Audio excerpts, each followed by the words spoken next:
Welcome to the show, Kris Krohn. I want 700 carbs and 400 grams of protein a day, and then less than 100 grams of fats.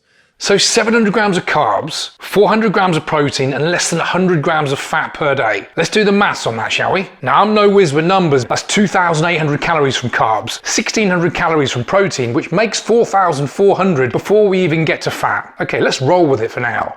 Those macros, I cannot, even though I'm eating 700 grams of carbs and everything clean, I am putting no fat on my body eating 700 grams of carbs because I'm actually only having 78 grams of fat. Okay, here we go. We'll add in 78 grams of fat and we'll get 5,102 calories per day. Now, maybe Kris is a huge guy that weighs 300 pounds, or maybe he's training for a triathlon and hemorrhaging calories for shits and giggles, or maybe he's full of shit. Hold that thought. You can have all the carbs in the world if you don't have fats. And all it does is turn to energy. No, you can't, Kris. That's not how it works, Kris. I wish you could eat all the carbs and not get fat. If this was true, losing weight would be a piece of cake, literally and not just metaphorically. All it does is turn to energy. Well, that's true, but if that energy isn't used by the body, it turns to body fat. It's called being in a calorie surplus, Kris. You can't disregard those calories just because your fats are low.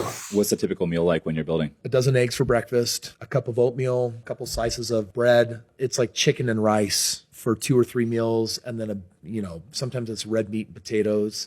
Really big, heavy meals. A dozen eggs for breakfast. Well, there's 4 or 5 grams of fat in an egg, depending on the size of the egg, which makes 48 to 60 grams of fat for breakfast, and yet he's only eating 78 grams of fat over the whole day. He's now got to eat only 18 to 30 grams of fat in the next 4,000 odd calories. I smell something, Kris, and it isn't your 12-egg omelette, brah. 400 grams of protein. This is about 200 grams of overkill. It's just pointless, and it's an absolute shit ton of chicken and red meat. Kris, you're a liar, mate. Aha, I know. Maybe he's in a calorie deficit because he's spewing so much bullshit. He's burning those extra calories. You see, folks, just because someone has a huge social media following, is a multi-millionaire and goes on podcasts and talks with conviction and passion, it doesn't mean they're speaking the truth. In Kris's case, he's simply full of hot air, loves the sound of his own voice, and dare I say it, he's chatting total bollocks. Someone please take the microphone away from this guy.